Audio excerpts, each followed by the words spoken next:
Meenakshi mini chef. Instant பன் தோசை எப்படி செய்யறது பார்க்கலாமா? நம்ம 2 கப் ரவை போட்டுக்கலாம்.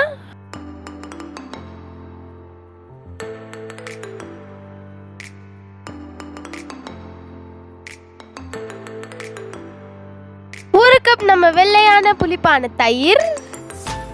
இப்போ இது நல்லா மிக்ஸ் பண்ணிக்கலாம். இதுல நம்ம கொஞ்சம் கொஞ்சமா தண்ணி போட்டுக்கலாம். அதுக்கப்புறம் மிக்ஸ் பண்ணிக்கலாம்.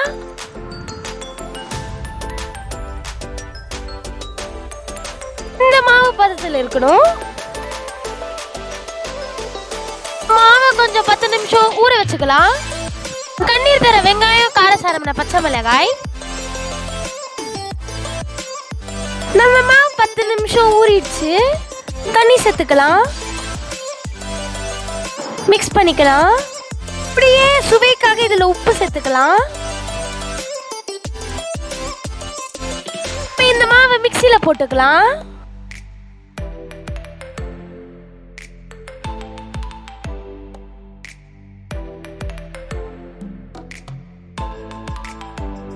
இப்போ இது அரைச்சாச்சு. நல்ல மாவு பதத்துக்கு வரணும்.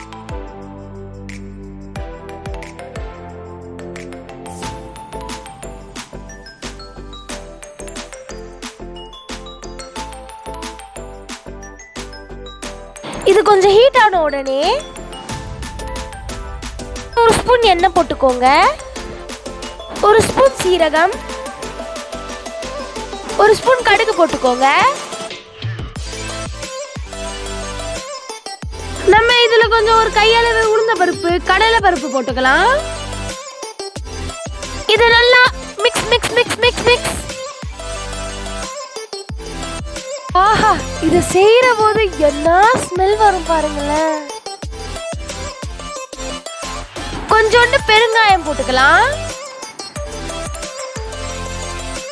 நம்ம வெட்டி வச்ச காரசாரமான பச்சை மிளகாய், நம்ம உடம்புக்கு நல்லதான வெங்காயம், இதெல்லாம் போட்டு நல்லா வதக்கிடுங்க. நம்ம அரைச்ச ரவை மாவை இதுல போட்டுக்கலாம்.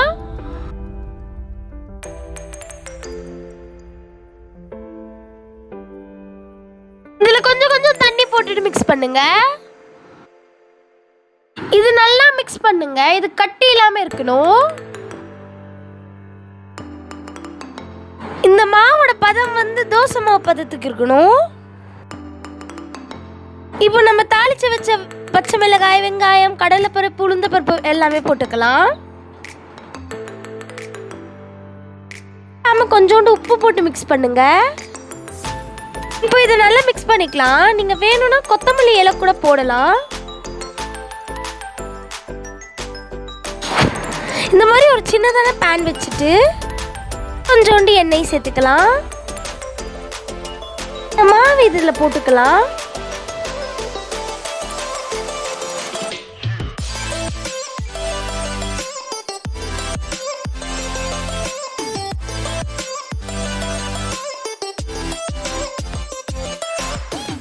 ஒரு 2 மினிட்ஸ் நல்லா வேகட்டும்.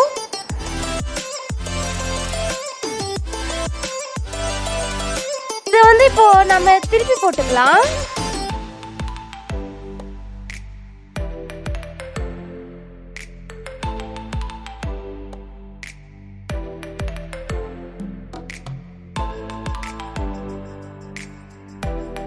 வெந்து செம்மையா கோல்டன் ப்ரௌனா ஆகணும்.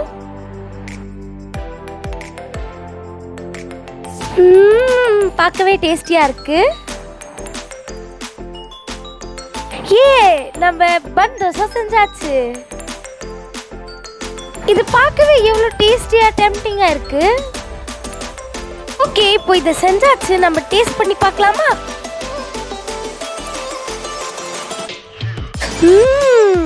சூப்பரா இருக்கு.